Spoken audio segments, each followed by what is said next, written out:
Thank you. Good morning, everybody. We'll call the Agricultural Committee to order with roll call. It's okay. Ken, you can. Miss Allen, are you there? Okay. Juby? Over here. Leonard? Leonard here. Sanchez? Sanchez present. Mr. Williams, are you there? I'm present remote. Thank you. Remote, Roth, and he is absent. Kenyon. Here. We have requests for remote access for Mr. Williams. Why don't we throw Debbie Allen in there too? She's probably remote access. Does anybody object? Seeing no objections. We need a motion or to unanimously approve the minutes. Yes, I'd like to ask for unanimous consent on the minutes of the meeting from April 18th, 2024. Seeing no objections or approve. Public comment? Oh, man. Somebody get out there and calm those people down. Partners, there, Mr. Steve Arnold. Good morning. My apologies. I didn't have much time to prep, so I'm going to be really pretty brief. Don't ever apologize. First of all, we put the finishing touches on our June 2024 King County Farmer this morning, and in that issue, we'll start announcing scholarship winners for 2024. We had 24 scholarship winners that are about, I believe, $43,000 in scholarships, and we will give a brief biography of each of those 24 over the next several months in our monthly publication, our King County Farmer monthly publication. We do have a drive-through barbecue at the King County Farm Bureau today. So if you don't know what you're doing for dinner, from 4 to 7, Faye's Barbecue will be in the parking lot, and every dinner provides a couple of dollars to our foundation for those scholarships that I just talked about. If you are at King County Fairgrounds in July, we will give you a free ice cream cone. So again, if you're a Farm Bureau member, we'll put a coupon in the July issue of the King County Farmer that if you bring it into our building on the fairgrounds, we'll redeem it for a free ice cream cone.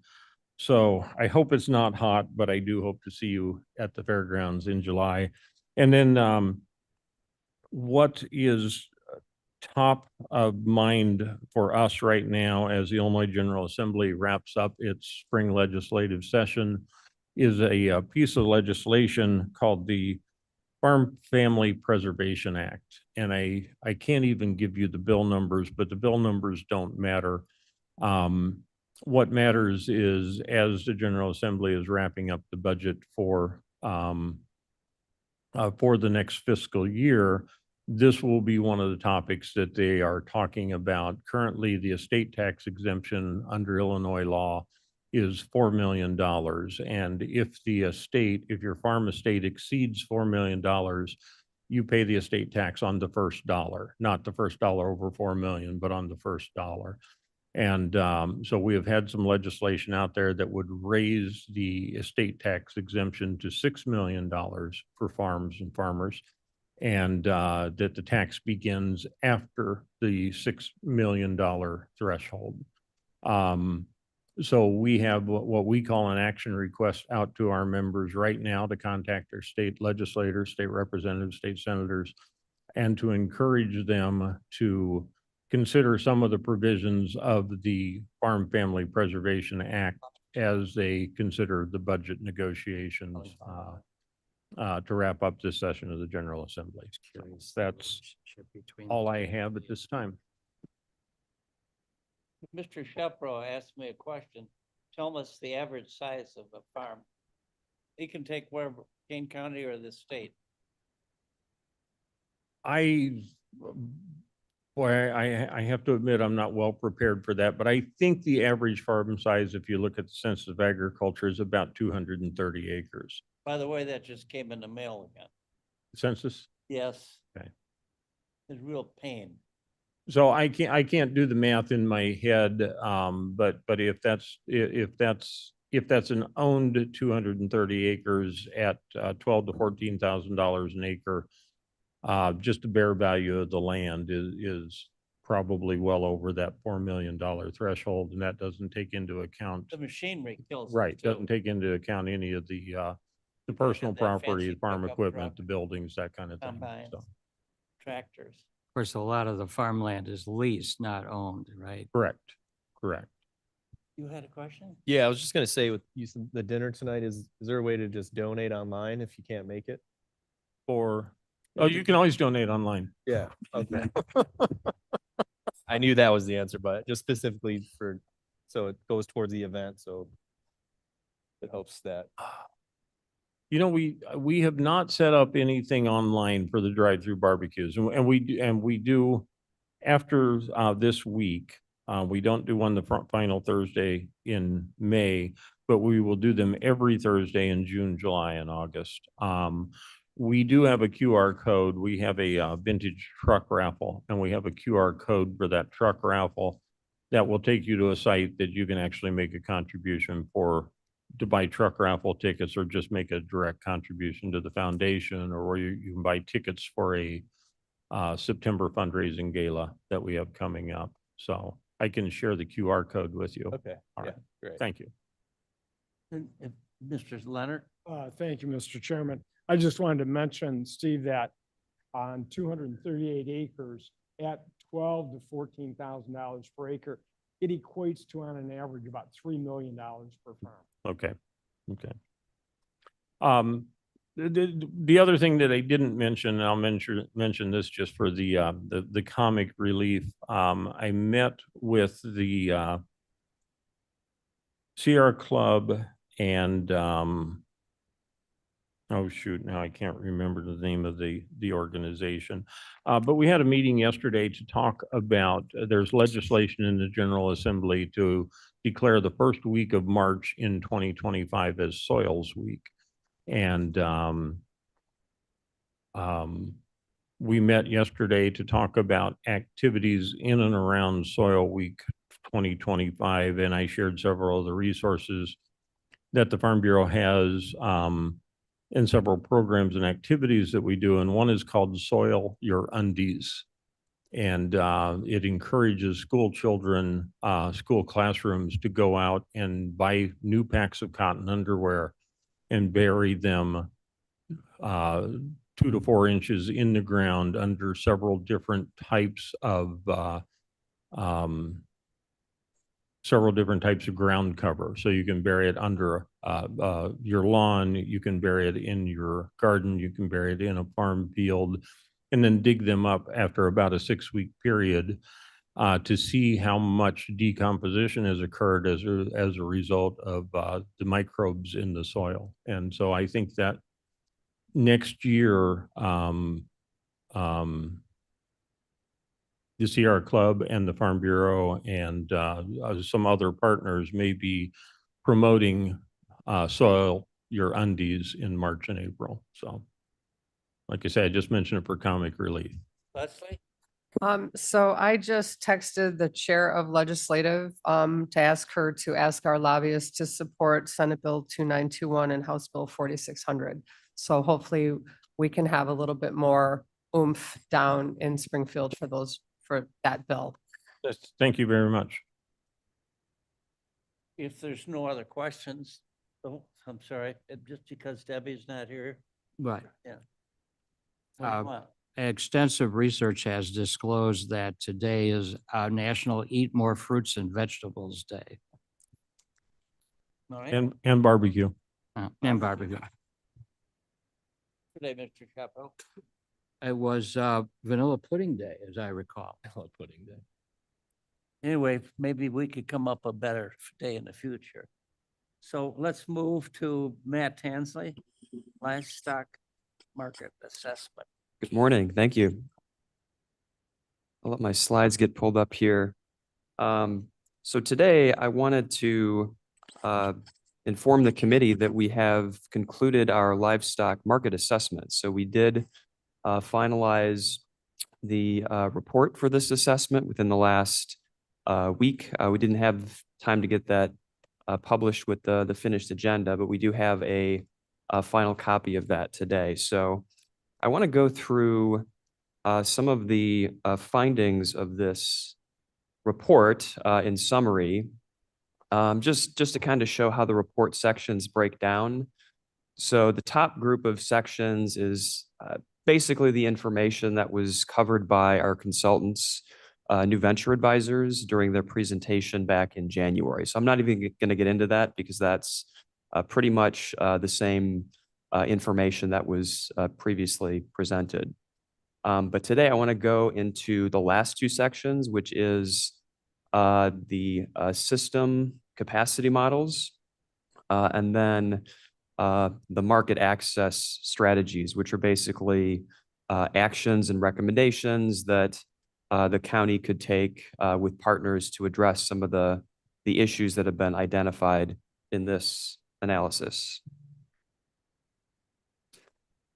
So the purpose of the system capacity models is pretty straightforward. Basically, we wanted to see if the assumptions that we had about the livestock market and how it operates in the county and the region, to see if some of those assumptions were correct, and basically to determine if the challenges that we've seen anecdotally and that we saw in some of our preliminary analysis before we started this reporting process, to see if those were borne out. And so that breaks down into a qualitative analysis and a quantitative analysis. So the qualitative analysis is basically gathering information from farmers through interviews, through conversations with all the different stakeholder groups. So farmers, processors, and buyers, to kind of build a narrative around the different experiences that they have in the market. And then the quantitative analysis looks at available data sources. So that's data, from USDA, it's other data that was provided by buyers, processors, and farmers. So it's a look at the numbers and sort of using that to inform, what challenges rose to the surface. And I can highlight that through the quantitative analysis that land access and processing capacity were essentially validated as persistent challenges to be addressed. So the qualitative analysis looked at a range of issues, and pretty much all of these issue areas were challenges experienced by multiple stakeholder groups. And so that includes farmers, processors, and buyers. But primarily, these were issues that processors and farmers were experiencing in different ways, but were experiencing persistently. So, obviously issues like labor presents persistent challenges for farmers and processors trying to find a stable workforce that can do the type of work, the demanding work that is required for these operations.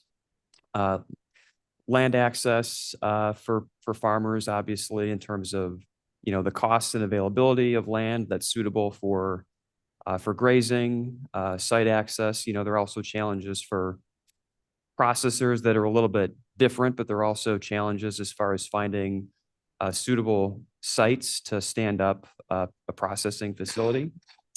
I'm not going to go through the rest of these, but I do want to point out that one challenge area where there was a bit of a discrepancy is the availability of processing services. So we heard from farmers that generally, they could find processing services, but generally there is some challenge there.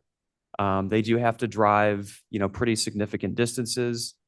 We heard that many farmers have to drive, are even willing to drive outside of the state of Illinois, to Wisconsin, to Indiana, to find processors that really meet their needs. But when the processors were interviewed and the information that they provided was analyzed, the picture was a little bit different. They essentially said that, generally they do have available capacity for processing services, and that farmers should be able to find slots to schedule their appointments for processing. So that was a bit of a misalignment there, and we'll look at that a bit further in the recommendations. Okay, so now looking at the quantitative analysis. So this is looking at the numbers and the data with respect to, first, we're going to look at land access, and then a little bit later, we'll look at processing. So basically, this is showing available pasture farmland in Kane County, as well as some of the neighboring counties in the region, and looking at how that pairs up with the known inventory of different types of livestock operations. And basically what it's doing is seeing if if the land available is adequate, and that farmers can efficiently operate on available pasture land. And so if we look at the existing output, so this is basically the current levels of production based on the latest Ag Census data, that there is in Kane County a surplus of pasture land. So there is some additional capacity for grazing, different types of livestock. And that's also the case in Kendall and McHenry County. I couldn't quite get into the rationale for why this isn't the case with DeKalb, but it's just based on the fact that there is less identified pasture land in DeKalb. So there's just essentially more livestock activity happening on less land. So there's less opportunity for expansion there, but there is some in Kane County and Kendall and McHenry County. But however, when our consultant team, they also modeled the possibility of an increase in production over time. So this could be over a certain future time horizon, and modeling the potential for increasing production in these different categories of livestock, including cattle, hogs and pigs, goats and sheep. And if this 40% increase was applied to that existing pasture acreage, then there would be a deficit. So essentially, if you took the existing amount of pasture land and tried to increase production, you could run out of available land. And that was also an issue with McHenry County too. So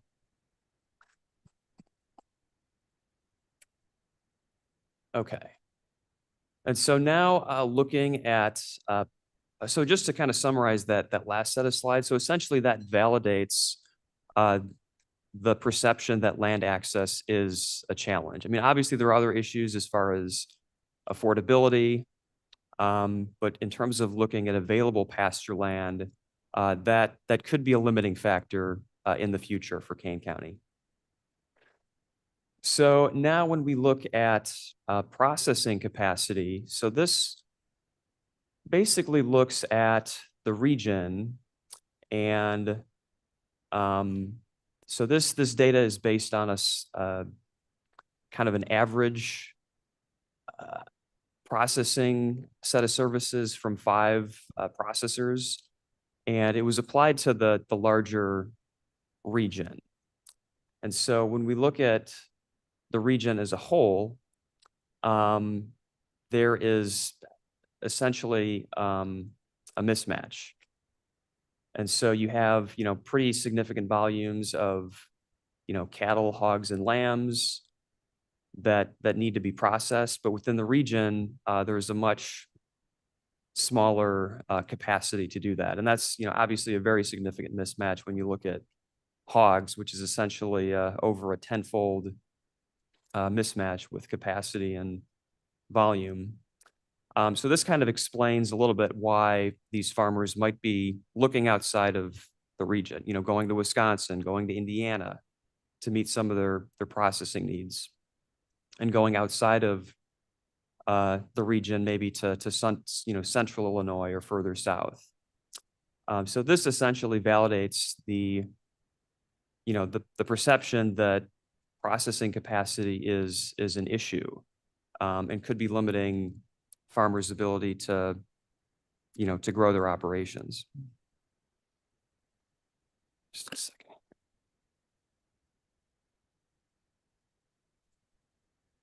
So the last section of the report looked at a series of goals and strategies, actions that could be taken in order to address some of these challenges. So the final report has 12 specific actions that were laid out, and I'm not going to go through all of those. We were able to prioritize actions based on the last workshop that we had, the farmer workshop on March 27th. And we took that as an opportunity to prioritize the actions based on that farmer group's their input and the issues that resonated with them, and they helped identify actions that meet needs that related to them specifically. So I'm just going to touch on those actions that rose to the surface. The first was addressing this issue of misalignment. So again, there was that, farmers were saying that they had issues finding processing capacity, and then the processors were saying that they had available capacity. So this is an issue that, it creates a discrepancy. So one of the recommendations was to develop a directory that could help standardize the process of scheduling for processing services. So this would be a directory in concept that, processors throughout the region could, sign up for or buy into, and farmers would have the ability to see where there's, availability for processing services. And so, there's an opportunity here to improve communication between farmers and processors and just make their operations function a little bit more effectively. One of the other issues, or one of the other actions within this same goal, is to provide assistance grants to processors. One of the other issues is that farmers are limited in terms of, each processor provides generally limited services. And so if there was a level of support that could be provided to processors, they might be able to upgrade and provide an additional level of service and meet some of that demand for processing services. And then I'm going to move to goal 3. So there were actually, so during the meeting, there was none of the actions under goal 2 were prioritized. So I know it looks like I'm skipping goal 2, but again, this is just based on the actions that were prioritized during the March 27th workshop. And so the third goal is this idea to support farm processor growth and expansion. And so this would be an opportunity for the county to look at, policies internally to see if, there's an opportunity to make accommodations to allow, just more flexibility in terms of zoning potentially to to allow processing facilities to become established and potentially lower some of the regulatory barriers that were perceived. And then looking at the last action, so this is related to supporting demand and supporting the market for livestock products.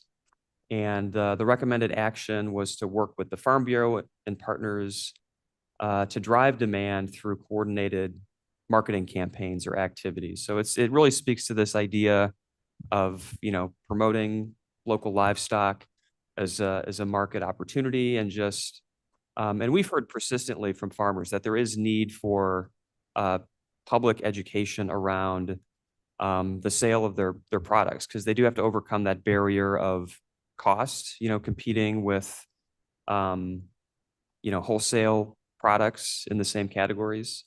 So that was another issue that we're looking at. And with that, I'd be happy to take any questions.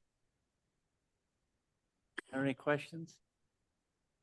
Mr. Sanchez? This is all good work. Obviously, that need for processors is high. I mean, just in the 4-county area, that tells you a lot. I mean, that's an opportunity for growth. Is there identified any specific reason why we just don't have that? Why Hard has it work. been so hard to It's hard work, attract that's that? Why we haven't had more processing facilities? Yeah, like what's the biggest thing? why. Yeah, I don't know that it's anything specific to the geography of the county. There are other long-established processors in the region. I mean, many of them are in Cook County, which isn't too far, but it's just, farmers have built, longstanding relationships with their processors, and there is some hesitancy to make a shift potentially, because they have grown so comfortable with the services that they provide and the quality of service. So it's a valid question. I don't know that there's a very clear answer to it, but Okay. New business idea, Kenyon. It's hard work, that's why. And it's a lot of dollar investment. Only a few people. You got to find somebody to do the work. That's the bottom line. My friend goes to Lena, and that's up more by Freeport area. That's an hour drive. He takes beef up there and he can only get 2 a month. So capacity is another problem. Do we want to move on? Or you want to, I have a surprise guest. Joe, you're the surprise guest. And you could talk because you're in the processing business. Come up to the microphone. I'm Joe.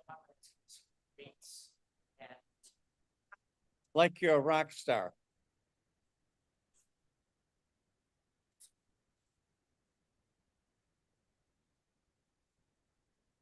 Good morning. I'm Joe Pomeranski from Superb Meats. We're a wholesale food distributor in Wisconsin, and we're buying a building. Actually, we're under contract in Kane County, off of 30 and Rochester, the old Lang Ice holding facility. But we do a lot of processing for the food banks, and so I buy fresh beef on a daily basis for the past 15 years. I mean, watching you go through that, a lot of the big things is really environmental, because we have so much population. If you have a hog slaughter facility or a beef processing facility, you're using between 2 to 6 million gallons of water a day, and you have to go through all of the EPA and all of the red tape to put a processing facility near this large population hub, which is why a lot of these areas are within like that 3 or 4 hour drive. Michigan, there's been a bunch of grants that they've actually had for federal grants that with this meat poultry processing expansion. But what they're requesting in those grants is projects that are ready to fund. What that means is that you better have about 25 or 30 million invested into that project and have all of your architectural drawings, have all of your applications submitted with the villages and the counties to go and put that, because that process was ready to fund. So they had one that was awarded. One of our other partners in Portland, Indiana, it's called Fisher Meats. They actually got awarded that grant. And there was another poultry processor in Michigan that got another one as well. But that can kind of give you some insight in there. On the building, that our main business that we do is that we are a rehandler. So a lot of the issues with food that we get is that the big three, the Tyson Foods, the JBSs, the Smithfields, they manufacture all the private labels that we all go to. Aldi, Costco, it's all made by the same three. But then it has all the private labeling information on there where it can't be sold as a commodity. Let's call it bacon as a wholesale commodity. A beef ribeye has an Aldi sticker on it. It can't be sold at Jewel. It can't be sold at some other area. So we, along with a couple other companies in the United States, we rehandle product under FDA and USDA partnerships. So we rehandle the goods, we sell them in secondary retail, we communicate with the food banks and sell through their network. I mean, during the past 2 years, we're currently doing grinding operations for ground beef and ground chicken for the Feeding America network of 200 food banks. And we do those processing in Indiana now. We had been doing it in Calumet City, Illinois, at a company called Meats by Lynn's, but they're moving into Hammond because the taxes are so high in South Cook. So, and then we do it in Fisher. So we have a pretty decent knowledge about buying fresh meat, seeing what the demands are. But regarding our building, we are actually looking to put a retail store where we're going to be selling some of these areas. So there has recently the state of Illinois put in a grocery grant through to fight these food deserts. So they had the USDA did a couple studies in 2015 and the latest in 2019 to look at low income, low access areas. And the latest grant is the creation of a new grocery store within one of these areas. So kind of going off of the challenges that you talk about is that, hey, how can I go and get this building together? Well, hey, I already have a freezer unit in this building. So identifying the properties and maybe utilizing that's where I see the upside that you could get. Because building brand new right now, it'll cost you an arm and a leg. I mean, probably $250 a square foot for a refrigerated building. And the second thing that we see when we're driving down the streets is we see all of these Arco Murray buildings, but they're not refrigerated. They're just an empty shell. So the food banks, they have so much demand and need, but they don't have the storage necessary. So it all comes down to the distribution really to get these animals here. Because like you said, what Mike was saying is that, hey, the guy can only has capacity for 2 head a week. Well, I mean, as a nation, we're killing like 600,000 head. I mean, that's a pretty big discrepancy, you know? So I actually we're under contract to close on that building on June 18th. We are planning to put a 2,000 square feet of retail in there, just to inside of the empty shell. And we're probably be submitting all of our paperwork with the city of Montgomery here within the next few weeks to put that done. But part of the grant and why I'm here is that I I need to garner some local support because part of the scoring for that is to have some letters of support from local elected officials. And so I'm here to answer any questions and to garner some of that support because we're going to be doing that submittal here before like the July deadline. So I can answer any questions and give you some more intel about our business. And thank you for calling me up. Oh, I see a question right away. Mark Van Tern. That was not so much a question as, thank you for reaching out to Chairman Kenyon, and I think we've got you connected with Matt on our team and for being here. We're certainly anything we can do as a staff to help get you connected for letters of support, whether it's from the county or other partners in the network. And I'm intrigued just at your knowledge base. So thank you for that. We appreciate what we can learn from you and your experience as well. Do you want to leave anything with Mark or? Well, I have a couple pieces of paperwork that I just printed off and I think I could just talk with Mark some more. I think that if you are looking for like even non-for-profits, like you were talking about for distribution, if there is frozen warehouse space that you can at least get the intel on and be able to have those non-for-profits be able to go and rent those spaces, that's something that can get people ahead. Because if it's $250 a square and we're building 10,000 square, you're putting $2.5 million into a new building without even anything, without interior racking and trucks and all of you're 5 to 10 in real quick. So I think that's some of the biggest struggles that we've seen with the Feeding America network all throughout the United States is that, we can rent the space, but we don't have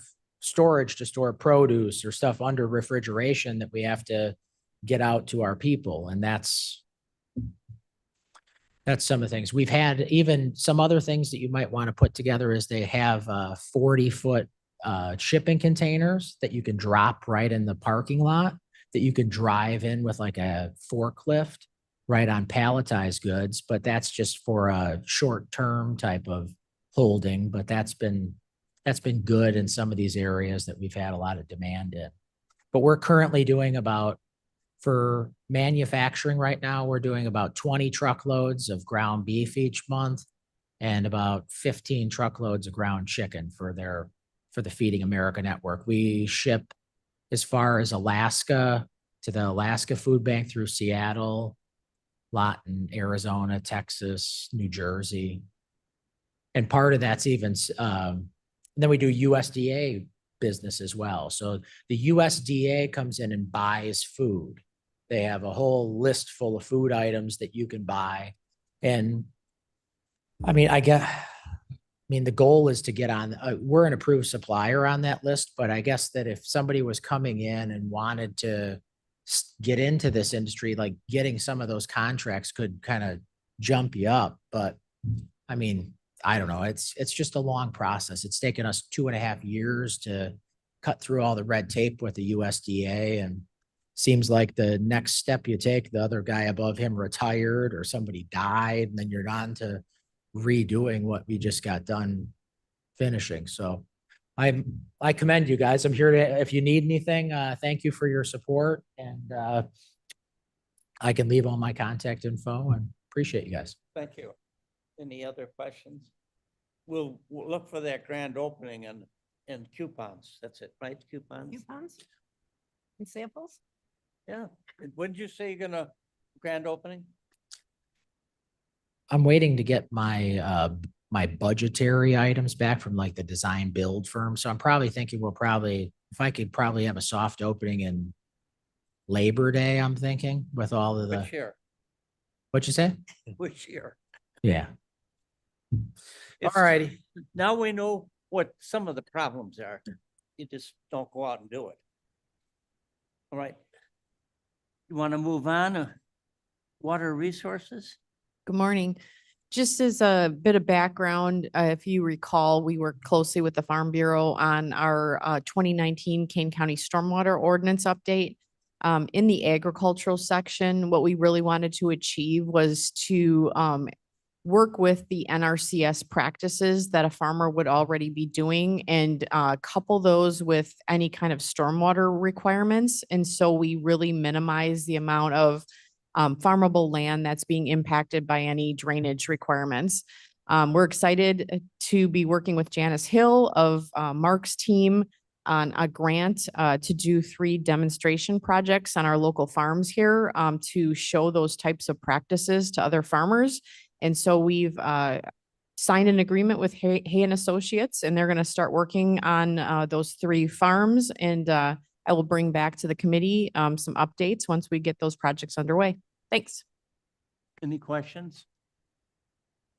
I noticed they're now including the Lisa number in some of the solar farms.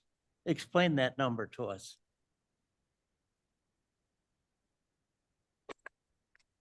So we actually have someone from the Soil and Water District Conservation that will hopefully be presenting here. Right now, he's on leave, but hopefully by next Ag Committee, he'll be able to answer all your questions. It's like dodgeball. She dodged. Okay, you'll be doing real well here. Okay. Farmland protection. Who would speak to that? It would be me. So this will be my first time presenting with the resolution afterwards. But before I present the 2 applicants that the Farmland Commission recommended for approval and that you will take action on, I just wanted to show real quick again the Kane County Farmland Protection logo right there in the center, as well as we celebrated the 23rd year on April 10th. So the 25th year is coming up. Hopefully there'll be a big party and we'll see how it keeps evolving. So the first applicant that you guys will consider is the Rue North family. As you know, the Rue family is one of the Legacy King families serving as an early participant in the Farmland Protection Program. They are located in the Virgil Township. That's just a little bit close up. And then a bigger close up. So we are looking to put 213 acres into an easement. With the 2040 plan, you see that it's in agriculture. And just wanted to show in the zoning what's around. So we got F1, we got some E1s down there. And of course, it was a beautiful week to go out and take some photos. So this is the north side of the parcel. They have a corn, bean, and they throw in wheat into their rotation. So that's just a close-up of the wheat. They were able to get every inch on there. This is the south side parcel. Right now it's in corn.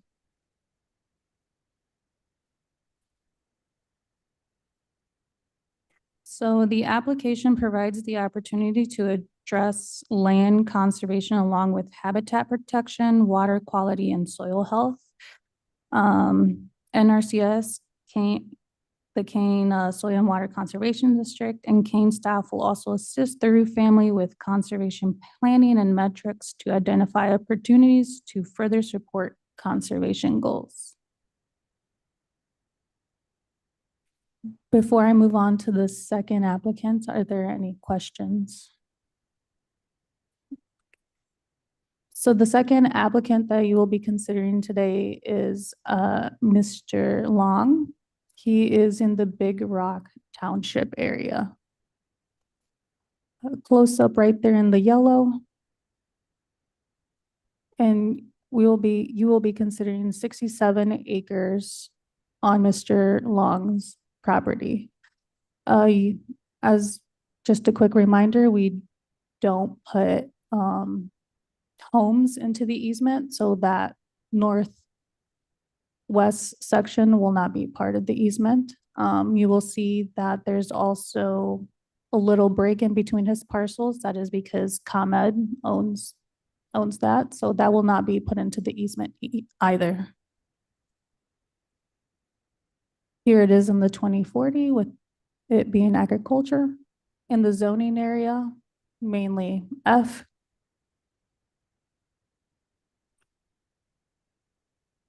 This is his property, facing south. And he also does a corn bean rotation. I did want to zoom in that just so that you can see the beautiful residue that he already leaves behind. And did want to mention that his plans are to have his sons continue farming it, which they're already doing, which is great for us so that we know it stays locally in King County. So with that, I do have resolution for you guys to take action if you don't have any questions. So we have a resolution you want us to pass They're under, under new business? Want us to wait or can we do it now? you could do it now. Okay, is there a motion? Sanchez seconds. Is there any discussion on this? All right, we're ready to vote. All in favor, what roll call? Allen, Allen, I. Juby, Ruby, I. Leonard, Leonard, yes. Sanchez, Sanchez, yes. Williams, Williams, yes. Roth is not, Kenyon. Yes. Is there anything else? You're not going to talk about that other property? I don't know what you're talking about. The one that wants to give it? Nope, not yet. That's still under works. Okay. Sure. Okay, should we move on? Amendment to Ellen Camp's contract, Mark Van Kerkhoff. This is going to be a difficult call? With what? Going to be difficult. No, not at all. So you also have in your packet a resolution, just making an amendment to the contract that was just recently approved by the county board and signed by Madam Chairman. So you recall earlier this year, we did an RFP for asking for qualified agricultural consultants to assist our team with a variety of tasks that were outlined in the RFP. We selected and the county board approved NVA, New Venture Advisors, and Ellen Kemps as qualified contractors. We entered into contracts not to exceed a certain amount. In Ellen Kemp's case, and we came to those not to exceed amounts basically by kind of projecting who we thought was going to help us with what particular tasks and projects. Those contracts were also approved and signed by the county board chairman. Since that time, there's two activities in particular that we're shifting from New Venture Advisors to Ellen Camps. And for that reason, we need to adjust her not to exceed amount accordingly. So that's the resolution just amends the contract by revising the not to exceed amount from 170,000 to 290,000. And the two additional projects shall be working on as opposed to NVA as our land navigator program, which is also another resolution that Matt will cover in terms of our budget adjustment, a grant that we have from the American Farmland Trust. And the other being with transition support for our farmland protection program to our new staff member, Sarah. Can So, you put the full resolution up? sure. I also have a slide that kind of helps illustrate that a little bit. Also, if we can put that up, it's just so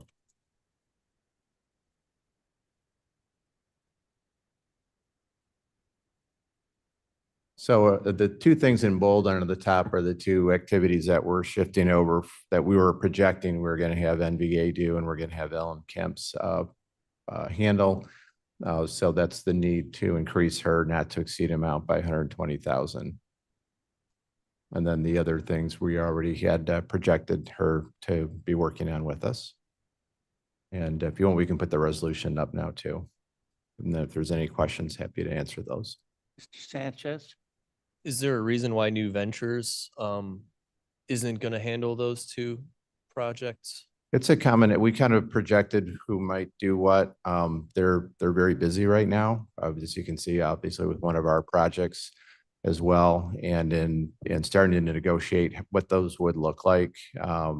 We ran into just a few things that just seemed like it'd be a better fit with Ellen. So we made Kind of that a shift, and that timeline was issue. mutually agreed upon. Yeah, this is like a timeline issue.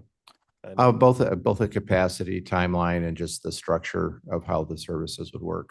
Gotcha. I mean, it could be over more than 1 year. The timeline, the work, Yes, how many years? Guess, just guess. I think the contract we have signed currently is for 1 year with an option to extend for up to another year. So there's two components to their contracts. One is the term, length of the contract, 1 year with extensions. And then the other is the not to exceed amount, which is the purpose of this resolution today, is we're just asking to increase the not to exceed amount for our existing contract with Ellen Camps. I think we might have a question, Leslie? So I'm having a really hard time jumping this up to $290,000. And I understand it's reflective of 2 more positions. Is there any way we can go back out for an RFQ to see if there's another candidate? I just have a fundamental problem with paying someone that much money when I realize it's grant funded, but when we're talking about everybody's got to make cuts because we're not doing our budget to come in and then try to sell a $290,000 contract to one person who is very qualified. It has nothing to do with the person, it's the position. And I need to know that we did everything we could to try to find an additional person to do that work before I would be able to support this. Okay, well, we did earlier this year, we did an RFQ for qualified agricultural consultants. We had 3 respondents. 1 was not qualified. The other 2, we took through the county board process and did the not to exceed contracts. The scope of work that we're asking for hasn't changed. It's a shift from NVA to Ellen Camps. I understand that it's going to one person. It's a large, we can just agree to disagree. That's fine. I thought that we'd always want to be highway engineers because they get so much money, but now this stops it. It's a lot of money. Is there a motion? Sanchez moves. For a second?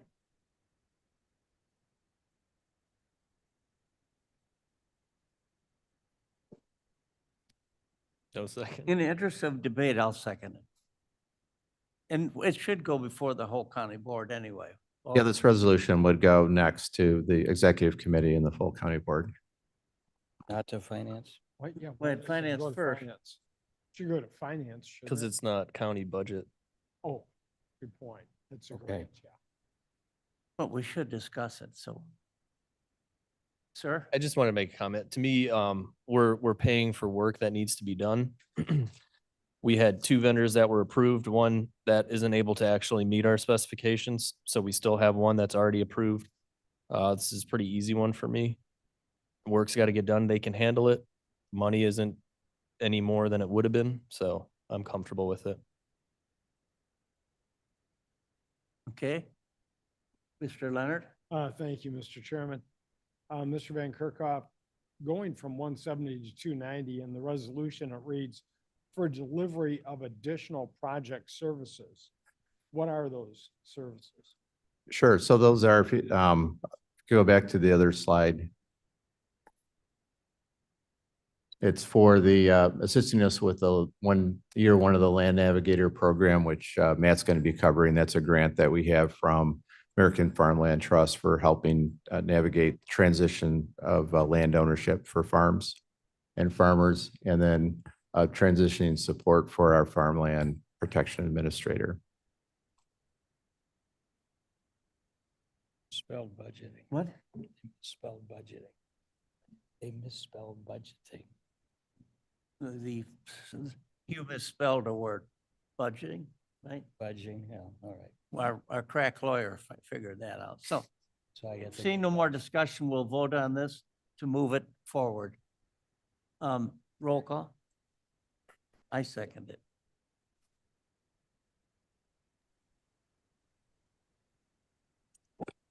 Allen, Allen, I. Doobie, Juby, no. Leonard, Leonard, no. Sanchez, Sanchez, yes. Williams, Yes. Kenyon. Yes, It we'll passes. move on.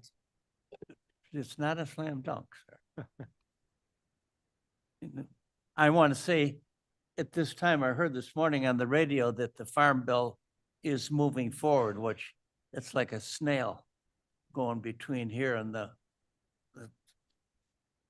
highway. They're starting the discussion on the farm bill, which is just only a year late, so. Do we want a new business? You have the item C. We did vote on that, didn't We did A and B. Did A and B, We need C. the growth budget. It's related to the second one. we? Okay, I'll make a motion for amending the growing for Kane Fund FY 2024 budget to account for land transfer navigator grant program. and I'll Bill second it. seconds. No discussion? Thanks for keeping me. I just have a question. So this is just accepting the money, so it's not technically related to B. This is just saying we'll take the money for, correct? It's amending the budget for it. Yes, but it's not directly related to B in that this is just voting to accept the grants. It's Correct? recording. the Correct. Additional funds. Okay, can we vote? Sure. We'll vote. Allen, Allen, I. Doobie, Juby, I. Leonard, Leonard, yes. Sanchez, Sanchez, yes. Williams, Williams, yes. Kenyon. Yes. No All right. slam dunks today. It's all, okay, new business. Two applicant protection through the Did farm. that. That's You've what done we this. just You've did. done A Yeah, and we're B. good. A and B. We're all Oh, I done with forgot. Down to I- reports. I For was- unanimous Okay. consent to place reports on file? Yes. We don't need that. All in favor? Unanimous consent. Unanimous consent. Is there a motion to adjourn? Leonard will move that we adjourn. Sanchez seconds. Okay. All in favor, say aye. Aye. Aye.